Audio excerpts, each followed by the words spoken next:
താമരശ്ശേരിയിലെ മർദ്ദനത്തിൽ കുട്ടി മരിച്ചു. ഞെട്ടിപ്പിക്കുന്ന വാർത്തയാണ് രാവിലെ മുതൽ തന്നെ കേരളം കേട്ടുകൊണ്ടിരിക്കുന്നത്. അർദ്ധരാത്രിയോടുകൂടിയാണ് കുട്ടിയുടെ മരണം സംഭവിച്ചത്. പക്ഷേ അതിലുമേറെ ആശങ്കപ്പെടുത്തുന്ന വസ്തുത എന്ന് പറയുന്നത് ഈ കുട്ടികൾ ഇതിനുവേണ്ടി ആസൂത്രണം ചെയ്ത രീതിയാണ്.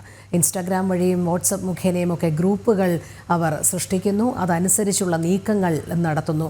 അതിലെ ശബ്ദ സന്ദേശങ്ങളൊക്കെ തന്നെ വളരെ ഭയത്തോടുകൂടിയും ആശങ്കയോടുകൂടിയും മാത്രമേ നമുക്ക് കേട്ടിരിക്കാൻ പോലും കഴിയുകയുള്ളൂ. നമുക്ക് അത്തരമൊരു ശബ്ദ സന്ദേശത്തിലേക്ക് പോകാം.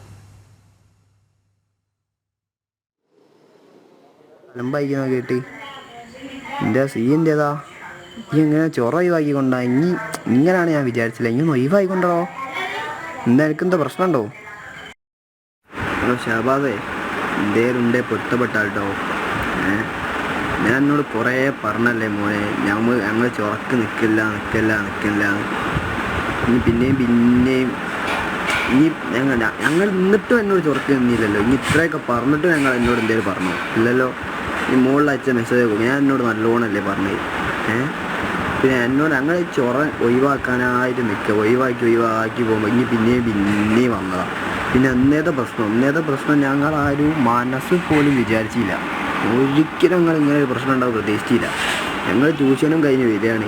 ഇപ്പം നിങ്ങൾ എം ജെയുള്ള ഏതോ ചെക്കന്മാർ ഞങ്ങളെ വിളിച്ച് പിന്നെ എല്ലാം കൂടി വിളിയായി എല്ലാവരും കൂടി ആയിട്ട് എത്തിയതാണ്.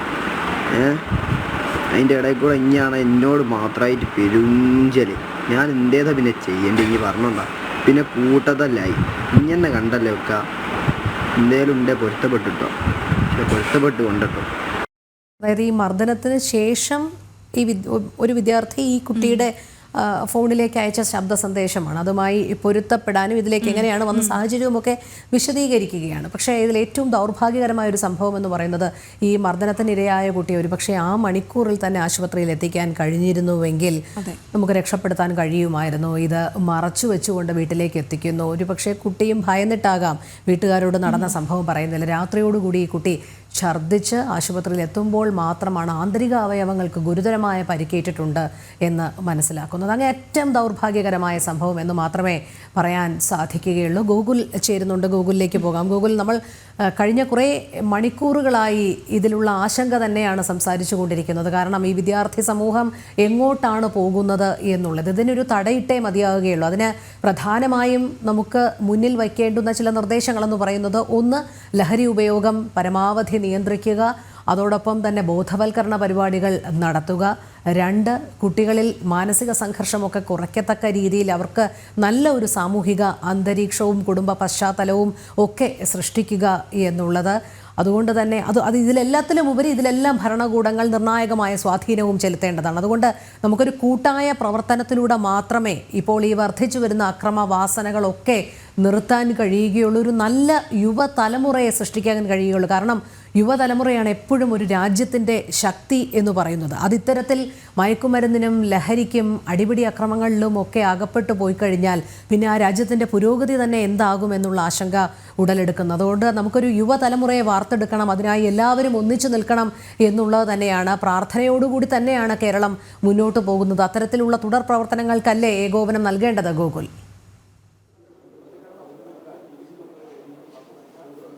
തീർച്ചയായിട്ടും അതെ. മുഹമ്മദ് ഷഹബാസിൻ്റെ മരണത്തിൽ പ്രധാനപ്പെട്ട 2 കാര്യങ്ങളാണ് പ്രധാനമായും ഉയർന്നു വരുന്നത്. ഒന്ന്, മുഹമ്മദ് ഷഹബാസിൻ്റെ മരണത്തിന്, കൊലപാതകത്തിന് ഉത്തരവാദികളായിട്ടുള്ള ആളുകൾ കൃത്യമായി ശിക്ഷിക്കപ്പെടണം, അവർക്ക് തക്കതായ ശിക്ഷ നേടിയെടുക്കണം. 2, എന്തുകൊണ്ട് ഇത്തരത്തിലുള്ള സംഭവങ്ങൾ ഉണ്ടാകുന്നുണ്ട് എന്നത് പരിശോധിക്കണം. 2 കാര്യങ്ങൾ. ഒന്ന്, ഈ കൊലപാതകത്തിന് കാരണമായ ആളുകൾക്ക് കൃത്യമായ ശിക്ഷ നേടിക്കൊടുക്കാൻ സാധിക്കണം, നമ്മുടെ സംവിധാനങ്ങൾക്ക് സാധിക്കണം. അതോടൊപ്പം തന്നെ ഇനി ആവർത്തിക്കാതിരിക്കാനുള്ള നടപടികൾ ഉണ്ടാവണം. ലക്ഷക്കണക്കിന് കോടിക്കണക്കിന് വിദ്യാർത്ഥികൾ നമുക്ക് ചുറ്റുമുണ്ട്. അവരുടെയൊക്കെ മാനസികാവസ്ഥ, അവരുടെ ഇടപെടലുകൾ എങ്ങനെയാണ്, അവരൊക്കെ സോഷ്യൽ മീഡിയയിലും പൊതുസമൂഹത്തിലും ഏത് രീതിയിലാണ് ഇടപെടുന്നത്, കുറച്ച് നാളുകൾ കൊണ്ട് ഇവരുടെ ഈ പൊതു സ്വഭാവത്തിൽ, അവരുടെ സമൂഹത്തോടുള്ള ഇടപെടലിൽ അല്ലെങ്കിൽ അവരുടെ സഹജീവികളോടുള്ള സമീപനങ്ങൾ എന്ത് രീതിയിലുള്ള മാറ്റങ്ങളാണ് വന്നിട്ടുള്ളത് എന്നതിനെ സംബന്ധിച്ച കൃത്യമായ പഠനങ്ങളും കാര്യങ്ങളും ഒക്കെ നടക്കേണ്ടിയിരിക്കുന്നു. സ്വാഭാവികമായിട്ടും അത് വിദ്യാഭ്യാസ സ്ഥാപനങ്ങൾ കേന്ദ്രീകരിച്ച് മാത്രമായിരിക്കും നടപ്പിലാക്കാൻ സാധിക്കുക.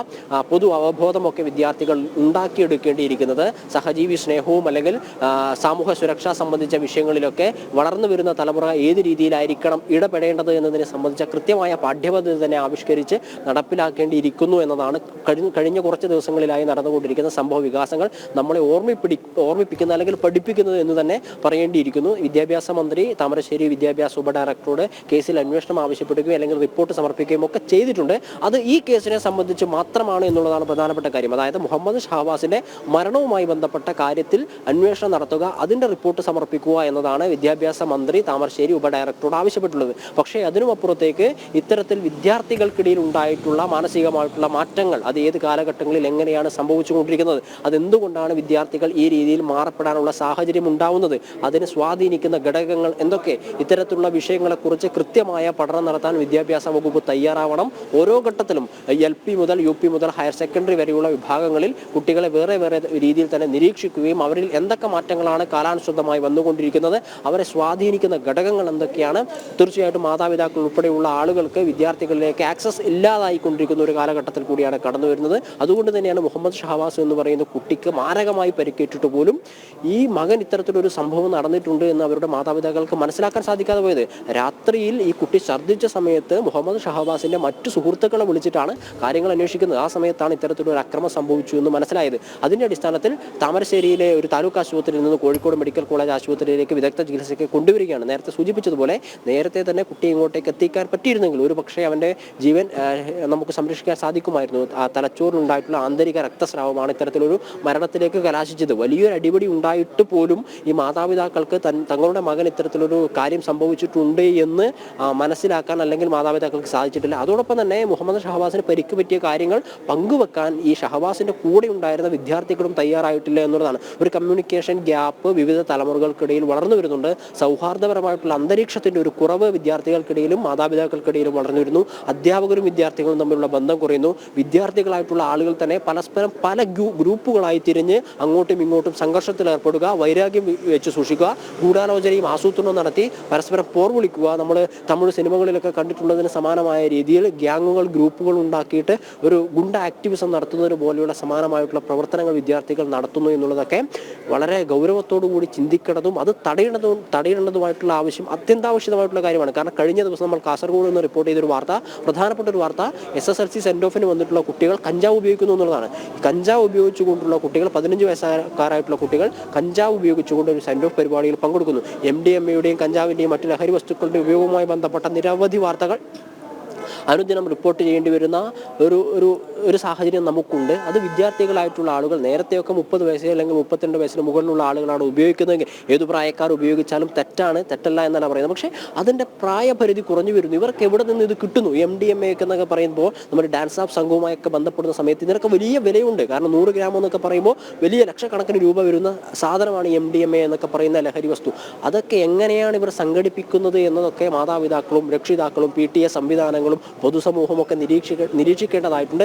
ആ രീതിയിലുള്ള ഒരു അവബോധം ഉണ്ടാക്കാൻ ഇത്തരത്തിലുള്ള സംഭവങ്ങൾ എന്തായാലും കാരണമാവേണ്ടതാണ്. പക്ഷെ അടിക്കടി ഉണ്ടാകുന്ന ദാരുണ സംഭവങ്ങളെ ആ വിഷയത്തിൽ കേന്ദ്രീകരിച്ച് ആരാണോ ഇപ്പോൾ മുഹമ്മദ് ഷഹബാസ് മരണപ്പെട്ടിരിക്കുന്നു, മുഹമ്മദ് ഷഹബാസിന്റെ മരണത്തിന് കാരണക്കാരായിട്ടുള്ള ആളുകളെ കണ്ടെത്തുക, അവരെ ശിക്ഷിക്കുക, അല്ലെങ്കിൽ അവരെ നിയമ നടപടികളിൽ കൂടി കടത്തിവിടുക എന്നതിനപ്പുറത്തേക്ക് എന്തുകൊണ്ട് മുഹമ്മദ് ഷഹബാസ് മരണപ്പെടാനിടയായി എന്ന മാനസിക പ്രശ്നങ്ങളെ അത് മുഹമ്മദ് ഷഹബാസിന്റെ കൊലപാതകത്തിലേക്ക് എത്തിച്ച ഇവന്റെ സുഹൃത്തുക്കളായിട്ടുള്ള മറ്റു കുട്ടികൾ കടന്നുപോയിട്ടുള്ള ആ മാനസിക പരിതസ്ഥിതിയെ വിശകലനം ചെയ്യാനോ അതില്ലാതാക്കാനോ ഉള്ളൊരു ശ്രമങ്ങളും ഇവിടെ നടക്കുന്നില്ല എന്നുള്ളതാണ് ഇത്തരത്തിലുള്ള ദാരുണമായ സംഭവങ്ങൾ വീണ്ടും വീണ്ടും ആവർത്തിക്കപ്പെടാൻ ഇടയാവുന്നത്. അതിന് ഒരുപാട് പൊതുസമൂഹത്തിനുണ്ട്, വിദ്യാർത്ഥി സംഘടനകൾക്ക് ഉത്തരവാദിത്തമുണ്ട്, രാഷ്ട്രീയ കക്ഷികൾക്ക് ഉത്തരവാദിത്തമുണ്ട്, വിദ്യാഭ്യാസ വകുപ്പിന് തീർച്ചയായിട്ടും ഉത്തരവാദിത്തമുണ്ട്. നേരത്തെ വിദ്യാഭ്യാസ മന്ത്രി V.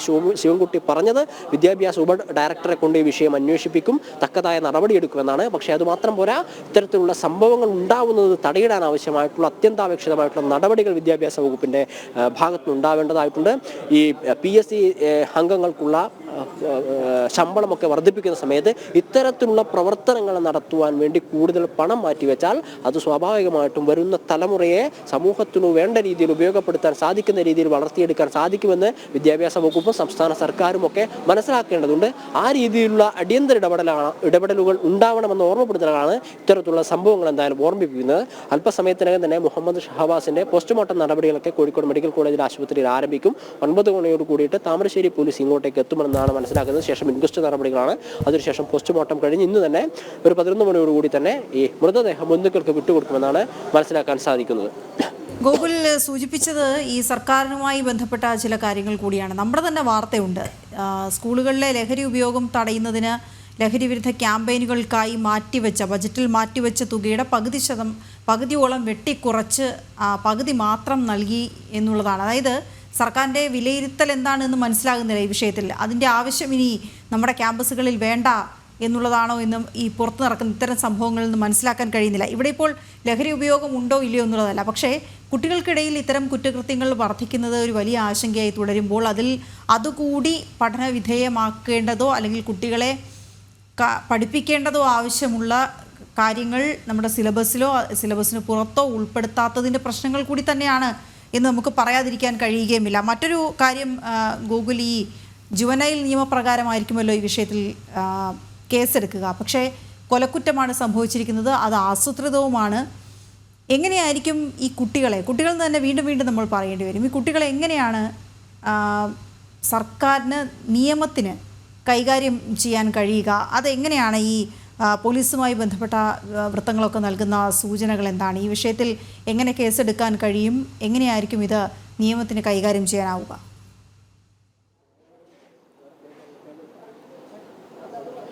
ജുവനൈൽസ് ആക്ട് പ്രകാരമാണ് ഇവർക്കെതിരെ കേസെടുത്തിട്ടുള്ളത്. എല്ലാവരും 15-16 വയസ്സ് മാത്രം പ്രായമുള്ള കുട്ടികളാണ്. 5 പേർക്കെതിരെയാണ് നിലവിൽ കേസ് രജിസ്റ്റർ ചെയ്തിട്ടുള്ളത്. പക്ഷേ ഈ കേസിൽ 5 പേർ മാത്രമല്ല, കൂടുതൽ വിദ്യാർത്ഥികളായിട്ടുള്ള ആളുകൾ ഉൾപ്പെട്ടിട്ടുണ്ട്. 2 വിദ്യാഭ്യാസ സ്ഥാപനങ്ങളിലും പഠിക്കുന്നതിന് പുറമേയുള്ള ആളുകൾ ഉൾപ്പെട്ടിട്ടുണ്ട് എന്ന മൊഴി ഈ സംഘർഷത്തിലേർപ്പെട്ടുള്ള വിദ്യാർത്ഥികൾ പോലീസിന് നൽകിയിട്ടുണ്ട്.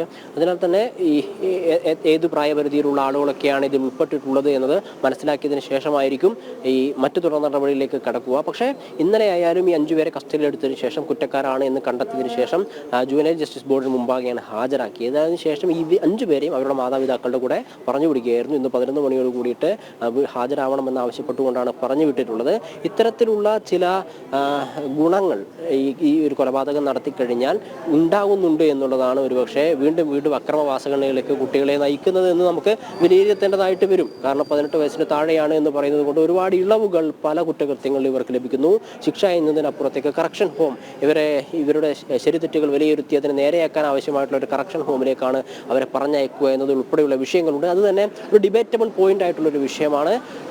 അതൊക്കെ ഈ ഇത്തരത്തിലുള്ള കൊലപാതകങ്ങൾ അല്ലെങ്കിൽ അക്രമങ്ങൾ വർദ്ധിക്കാൻ കാരണമാകുന്നുണ്ടോ എന്നുള്ളത് പഠിക്കേണ്ട ഒരു വിഷയം തന്നെയാണ്. കാരണം 18 വയസ്സിന് താഴെയാണ് എന്നുള്ളത് കൊണ്ട് ഞങ്ങൾക്ക് ചില ഇളവുകൾ ലഭിക്കാം, എന്ത് കുറ്റകൃത്യം ചെയ്താലും ഇളവുകൾ ലഭിക്കാം.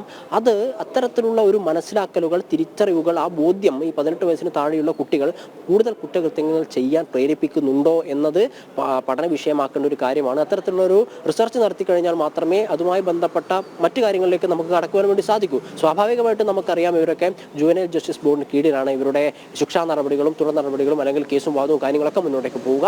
അങ്ങനെ പോയി കഴിയുമ്പോൾ ഒരുപാട് ഗുണങ്ങൾ കിട്ടുന്നു, ഒരുപാട് ഇളവുകൾ കിട്ടുന്നു. മറ്റു ശിക്ഷക്കാരിൽ നിന്നും തടവുകാരിൽ നിന്നും ഒരുപാട് ഇളവുകൾ കിട്ടുന്നു. അതും ഇവർക്ക് ബോധ്യമുള്ള കാര്യമാണ് എന്നാണ് നമുക്ക് മനസ്സിലാക്കാൻ സാധിക്കുക. കാരണം നേരത്തെയൊക്കെ അവരുടെ ഓഡിയോ സന്ദേശത്തിൽ നമ്മൾ മനസ്സിലാക്കിയത് ഈ ആൾക്കൂട്ട മർദ്ദനത്തിൽ ഉൾപ്പെട്ട് ഒരാൾ കൊല്ലപ്പെട്ട് കഴിഞ്ഞാൽ പോലും ശിക്ഷയുണ്ടാവില്ല, കേസ് തള്ളിപ്പോകുമെന്നൊക്കെ അവർ മനസ്സിലാക്കിയിട്ടുണ്ട്.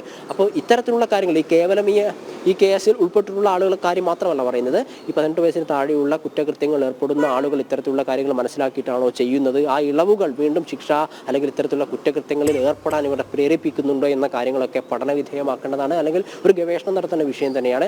അതിൻ്റെയൊക്കെ അടിസ്ഥാനത്തിലായിരിക്കും നമ്മൾക്ക് ഈ വിഷയത്തിൽ ഒരു തീർപ്പ് കൽപ്പിക്കാൻ വേണ്ടി സാധിക്കുക. പക്ഷേ ഇതിലൊരു പ്രധാനപ്പെട്ട വിഷയം എന്ന് പറഞ്ഞു കഴിഞ്ഞാൽ ഇവർ ഈ 18 വയസ്സിന് താഴെയാണ് എന്നുള്ളത് ഒരുപാട് ഇളവുകൾ അവർക്ക് ലഭിക്കാൻ ഇടയാവുന്നുണ്ട്.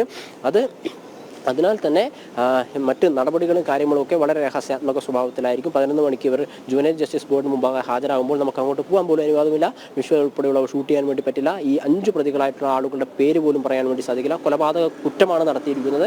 ഒരു വ്യക്തി മുഹമ്മദ് ഷഹബാസ് എന്ന് പറയുന്ന 15-കാരൻ കൊല്ലപ്പെട്ടിരിക്കുന്നു, 12 കൂടി മരണപ്പെട്ടിരിക്കുന്നു.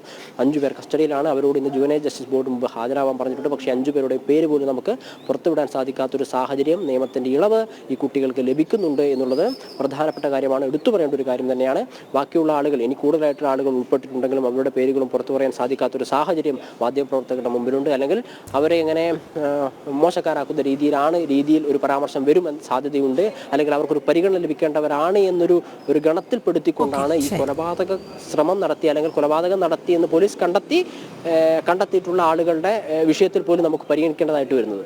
ശരി, എന്തായാലും ഈ വിഷയത്തിൽ മാതൃകാപരമായ തുടർ നടപടികൾ തന്നെയാണ് ഭരണകൂടം സ്വീകരിക്കേണ്ടത്. അതോടൊപ്പം തന്നെ വലിയ രീതിയിലുള്ള ജാഗ്രത പൊതുസമൂഹത്തിൻ്റെ ഭാഗത്തു നിന്നും ഉണ്ടാകണം. കാരണം ഇത്തരത്തിൽ യുവ തലമുറയെ നമുക്ക് കണ്ടില്ല എന്ന് നടിച്ച് തള്ളിക്കളയാൻ കഴിയുന്ന കാര്യമല്ല. വലിയ രീതിയിലുള്ള അക്രമവാസന എന്തുകൊണ്ടാണ് വരുന്നത് എന്ന് മനസ്സിലാക്കി ഒറ്റപ്പെട്ട സംഭവമായും കാണാൻ കഴിയില്ല. അതെ, തീർച്ചയായും. കാരണം അടിക്കടി ഇത്തരം സംഭവങ്ങൾ ഇങ്ങനെ നമ്മൾ റിപ്പോർട്ട് ചെയ്യുകയാണ്. ചെറിയ ഒരുപക്ഷെ അതിശയിപ്പിക്കുന്നൊരു കാര്യമായിരിക്കാം. തിരുവനന്തപുരത്ത് ഒരു 2 മാസം മുൻപ് അരങ്ങേറിയ ഒരു സംഭവം, വിദ്യാർത്ഥിയെ കുത്തുന്നതിനായി കത്തി വരെ സ്കൂൾ ബാഗിനുള്ളിൽ കൊണ്ടുവന്ന് അത് പ്രയോഗിക്കുക. വളരെ ചെറിയ കുട്ടികളാണ്. എന്തായാലും ഇതിനൊക്കെ മാതൃകാപരമായ തുടർ നീക്കങ്ങൾ തന്നെയാണ് നടത്തേണ്ടത്.